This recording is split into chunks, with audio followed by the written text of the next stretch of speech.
बिस्मिल्लाहिर्रहमानिर्रहीम। अस्सलामु अलैकुम बच्चों, कैसे हैं आप सब। आज मैं आपको उर्दू जमात चहारम का वर्कबुक का काम करवाऊंगी। उर्दू जमात चहारम वर्कबुक सफ़ा नंबर 1। सफ़ा नंबर 1 पर हम पढ़ाई कर चुके हैं। अब हम करेंगे अल्फाज मायनी। अल्फाज मायनी को आपने मिलाना है। अल्फाज मायनी है सबसे पहले हमारे पास जलवागिरी। जलवागिरी का मतलब होता है नज़ारा दिखाना। आपने इसको इसके साथ मिलाना है। ज़ूफ़िशा, ज़ूफ़िशा का मतलब है रोशनी देने वाला। अयां ज़ाहिर, अयां को आपने मिलाना है ज़ाहिर के साथ, ठीक है। हिकमत, दानाई, अक्लमंदी। हिकमत का मतलब होता है दानाई, अक्लमंदी। कारवां, काफिला, ठीक है। कारवां को मिलाएंगे आप काफिला के साथ। पीरो जवान, बूढ़े और जवान। अब हम आ जाते हैं अगले सवाल की तरफ। दर्ज झैल अल्फाज को हरूफ तहज्जी के मुताबिक तरतीब देकर अपने जुमलों में इस्तेमाल करें। अब हमारे पास ये अल्फाज हैं, पाँच अल्फाज हैं। इन अल्फाज को पहले हमने तरतीब देनी है। तरतीब देने का मतलब है जैसे हम इंग्लिश में हम करते हैं ए बी सी, पहले ए आता है फिर बी आता है फिर सी। इसी तरह उर्दू में भी हम आते हैं अलिफ बे। अगर हम हरूफ तहज्जी को देखें तो सबसे पहले अलिफ आएगा, फिर बे, फिर पे। तो इस तरह हमारे पास हम देखें कि हमारे पास सबसे पहले अलिफ से भी पहले हमारे पास आता है अलिफ मदा। तो यहाँ पे अलिफ मदा वाला कोई लफ्ज़ है? जी बिल्कुल है, आसार। हम सबसे पहले आसार लिखेंगे, अलिफ मदा वाला लफ्ज़। अलिफ मदा के बाद आता है अलिफ। अलिफ वाला कोई लफ्ज़ है यहाँ पे? नहीं, अलिफ वाला कोई लफ्ज़ नहीं है, तो वो हम नहीं लिखेंगे। अलिफ के बाद आता है बे। तो आप चेक करेंगे, देखेंगे यहाँ पर बे वाला लफ्ज़ है। बे वाला लफ्ज़ ये है आखिर में बख्शिश, तो हम यहाँ पर बख्शिश लिखेंगे बे, ठीक है। बे के बाद आता है पे। तो पे वाला कोई लफ्ज़ नहीं है, ते वाला कोई लफ्ज़ नहीं है। इसी तरह हम देखेंगे फिर सारे हरूफ तहज्जी को हम पढ़ेंगे और बे, पे, से, फिर आएगा दाल। दाल का लफ्ज़ है यहाँ पर? जी बिल्कुल, दाल का लफ्ज़ है दिलकश, तो यहाँ पे हमने दिलकश लिख दिया। दाल के बाद इसी तरह आप देखें हरूफ तहज्जी में इसके बाद कौन सा लफ्ज़ आता है? दाल, डाल, ज़ाल, रे, अड़े, ज़ेर, तो आइन, गाइन। फिर आइन वाला लफ्ज़ फिर है, बिल्कुल आइन वाला लफ्ज़ हमारे पास है अज़मत। अज़मत लिखेंगे और लास्ट में हमारे पास काफ, कुदरत, ठीक है। अब हमने इन अल्फाज को हरूफ तहज्जी के मुताबिक तरतीब दे के लिख लिया है। अब इनको हम जुमलों में इस्तेमाल करेंगे। हमारा पहला लफ्ज़ है आसार। आसार का मतलब क्या है? नज़र, दिखाई देना, नज़र आना। तो इसका हम जुमला बनाएंगे आसार। आज बारिश के आसार दिखाई दे रहे हैं, ठीक है। आप सब अपनी अपनी वर्कबुक पे बेटा साथ साथ लिखते जाएं आसार का जुमला। आप इसके अलावा कोई और जुमला अच्छा बनाना चाहें वो बनाएं, और उसमें बेटा गलती की कोई गुंजाइश नहीं होनी चाहिए, ग्रामर की कोई गलती नहीं होनी चाहिए। आसार, आज बारिश के आसार दिखाई दे रहे हैं। नंबर 2 हमने कौन सा लफ्ज़ लिखा था? अलिफ मदा के बाद बख्शिश, बे। तो यहाँ पर हम बख्शिश लिखेंगे और बख्शिश का जुमला बनाएंगे। अल्लाह ताला की बख्शिशों की कोई हद नहीं। अल्लाह ताला की बख्शिशों की कोई हद नहीं, ये जुमला आप लिखेंगे, ठीक है। अब हम आगे आ जाते हैं। अगला लफ्ज़ हमारे पास है दाल का। दाल का लफ्ज़ है दिलकश। वादिय नीलम के नज़ारे बेहद दिलकश हैं। वादिय नीलम के नज़ारे बेहद दिलकश हैं। बेटा सब आप अपनी अपनी वर्कबुक के ऊपर लिखते जाएं। अगला लफ्ज़ है हमारे पास अज़मत। अज़मत का जुमला बनाए। कायनात की हर चीज़ खालिक की अज़मत को बयां करती है। कायनात की हर चीज़, साथ साथ लिखते जाएं बेटा। अज़मत, अज़मत का जुमला, कायनात की हर चीज़ खालिक की अज़मत को बयान करती है। आखिरी लफ्ज़ हमारे पास है कुदरत। कुदरत ने हमें, जुमला बनाएं, कुदरत ने हमें बहुत सी नेमतों से नवाजा है। कुदरत का जुमला, कुदरत ने हमें बहुत सी नेमतों से नवाजा है। सवालात के जवाबात की तरफ आ जाते हैं। अगला सवाल हमारे पास है अलिफ, ज़र्रे ज़र्रे से है तेरी हिकमत अयां, ठीक है। ज़र्रे ज़र्रे से, ये हमारे पास हमद है जो हमने पढ़ाई की है, उसका एक मिसरा है, शेर का एक मिसरा है। ज़र्रे ज़र्रे से है तेरी हिकमत आया, इससे क्या मुराद है?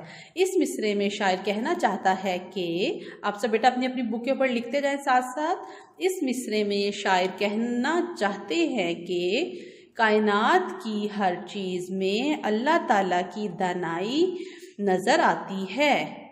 छोटी से छोटी चीज़ भी अल्लाह ताला की बड़ाई बयान करती है। ठीक है, हर चीज़, हर ज़र्रा अल्लाह ताला की बड़ाई बयान करता है। इसको आप प्रॉपर लिखेंगे। इस मिसरे में शायर कहना चाहते हैं कि कायनात की हर चीज़ में अल्लाह ताला की दानाई नज़र आती है। सब लिखते जाएं बेटा अपनी अपनी वर्कबुक के ऊपर। छोटी से छोटी चीज़ भी अल्लाह की बड़ाई बयान करती है। अगले सवाल नंबर बे की तरफ आ जाते हैं। सवाल नंबर बे, हम अल्लाह ताला के मोहताज हैं। ग्रुप में बात करके 2 मिसालों से वजाहत करें। ठीक है, हम अल्लाह ताला के मोहताज किस तरह है? बिल्कुल हम अल्लाह ताला के मोहताज हैं। हम लिखेंगे बेटा, मिसाल देंगे, 2 मिसालें देनी है और साथ साथ लिखते जाएं आप लोग अपनी अपनी वर्कबुक के ऊपर। मैं आपको डिक्टेट करती हूँ, आप लिखते जाएं। हम अल्लाह ताला के मोहताज हैं। ठीक है, लिखते जाएं। हम अल्लाह ताला के मोहताज हैं। अल्लाह ताला ने हमें हर काम करने के लिए हाथ, चलने के लिए पाँव, देखने के लिए आँखें, बोलने के लिए ज़ुबान और सुनने के लिए कान दिए हैं। आप सब बेटा अपनी अपनी वर्कबुक पे लिखते जाएं। ठीक है, हम अल्लाह ताला के मोहताज किस तरह से हैं? अल्लाह ताला ने हमें काम करने के लिए हाथ, चलने के लिए पाँव, देखने के लिए आँखें, बोलने के लिए ज़ुबान और सुनने के लिए कान दिए हैं। ये ना हो तो हम सब मोहताजी की ज़िंदगी बसर करें। ठीक है, हमें हाथ, पाँव, ज़ुबान और कान ये सब किसने दिए? अल्लाह ताला ने। अगर ये ना होते तो हम मोहताजी की ज़िंदगी बसर करते।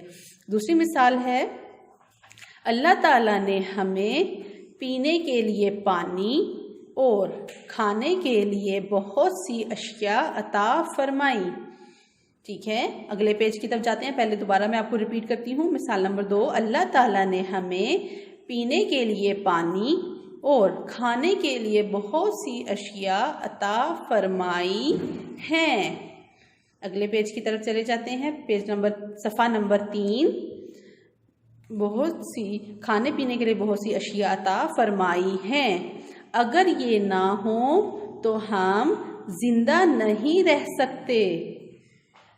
इनके लिए हम अल्लाह ताला के मोहताज हैं, इन तमाम चीज़ों के लिए। ठीक है, कौन सी चीज़ों के लिए? खाने पीने वाली चीज़ों के लिए। हम अगर अल्लाह ताला हमें ये खाने पीने की चीज़ें ना अता फरमाए तो हम अल्लाह ताला के मोहताज होंगे। नंबर जी, अगला सवाल, अल्लाह ताला की अता की गई बेशुमार नेमतों में से 9 नेमतों की फहरिस्त बनाएं। ठीक है, आप सब ने ऐसी चीज़ों के नाम लिखने हैं जो अल्लाह ताला ने अता किया। वैसे तो हर चीज़, हर चीज़ हमें इस दुनिया में अल्लाह ताला ने अता की है, जिसमें से मैं चंद चीज़ों के नाम लिख रही हूँ। आप ये नाम भी लिखें। अगर आप इसके अलावा कोई और आपको अच्छी नेमत अल्लाह ताला की लगती है वो लिखें। सबसे बड़ी नेमत हमारे पास है सूरज। अल्लाह ताला ने हमें दिन में जो सूरज दिया है, रोशनी अता की है सूरज के ज़रिए। सूरज, चाँद, सितारे, दरख्त, जानवर, फल, फूल, पानी, हवा। ठीक है, ये तमाम चीज़ें अल्लाह ताला ने हमें अपनी नेमतों से नवाजा है, अल्लाह ताला ने अता की हैं। आप सब बेटा अपनी अपनी वर्कबुक के ऊपर फिल करते जाएं ये सब काम साथ साथ। अब हम अगले सवाल की तरफ आ जाते हैं। सवाल नंबर दाल, अल्लाह ताला की खुशनुदी हासिल करने के लिए आप कौन से 3 अमल करना चाहेंगे? ठीक है, अब अल्लाह ताला की खुशनुदी हम कैसे हासिल कर सकते हैं? अच्छे काम करके। कौन कौन सा हम अच्छे काम कर सकते हैं वो आप लिखेंगे यहाँ पर। सबसे पहले हमें क्या है, पहला काम क्या है? अमानत में खयानत ना करना। ठीक है, सबसे पहला काम क्या है? अमानत में खयानत ना करना। ये हमारा अच्छा काम है। 5 वक्त की नमाज पढ़ना। नंबर 2, 5 वक्त की नमाज पढ़ना। नंबर 3, गीबत ना करना। ये सब बेटा अपनी अपनी वर्कबुक पे साथ साथ फिल करते जाएं। अल्लाह ताला की खुशनुदी हासिल करने के लिए आप कौन से अमल कर सकते हैं ये तो मैंने लिखे हैं। अगर आप इसके अलावा कोई और अच्छा अमल करते हैं, जौन सा भी अच्छा अमल करते हैं वो यहाँ पर आप लिख सकते हैं। कोई इसे मुख्तलिफ लिखना चाहें तो वो भी लिख सकते हैं, लेकिन बेटा उसमें कोई गलती नहीं होनी चाहिए, ग्रामर की कोई गलती नहीं होनी चाहिए, इमला के लफ्ज़ की कोई गलती नहीं होनी चाहिए। इमानत में खयानत ना करना, 5 वक्त की नमाज पढ़ना, गिबत ना करना। Then very good. Now next है हमारा, इसके बाद लास्ट सवाल है, आखिरी सवाल है, सफ़ा नंबर 4। एक ऐसा मंजर बनाएं जो रात की अक्कासी करता हो। ठीक है, अब ये मैंने एक मंजर बनाया है जो रात की अक्कासी करता हो। जैसे कि रात में हमारे पास सबसे पहले अंधेरा हो जाता है, तो थोड़ा सा मैंने ब्लैक पेन अपनी पेंसिल के साथ, लेड पेंसिल के साथ इसको हल्का हल्का ब्लैक दे दिया है। और फिर रात में क्या होता है, चांद और सितारे नज़र आते हैं आसमान पर। ये हमारे आसमान का मंजर है। और नीचे हमारा घर होता है एक छोटा सा। मैंने रात में हमारे पास जुगनू भी हो आते हैं, तो ये मैंने एक जुगनू बनाने की कोशिश की है। आप इसे अच्छा बनाइएगा। और हमारे पास ये हमारा रात का मंजर है। आपने इसी तरह अपनी वर्कबुक के ऊपर सफ़ा नंबर 4 के ऊपर रात का मंजर बयान करना है और उसको अच्छी सी ड्राइंग करनी है। ठीक है बच्चों, अब इंशाल्लाह हम अगले लेक्चर में मिलेंगे नात के साथ। नात की पढ़ाई होगी और उसके बाद हमारा अगला लेक्चर होगा इंशाल्लाह। तब तक के लिए आपने इस काम को अच्छी तरह से लिखना और याद करना है। ठीक है बच्चों, कोई भी गलती नहीं होनी चाहिए। तब तक के लिए अल्लाह हाफिज़।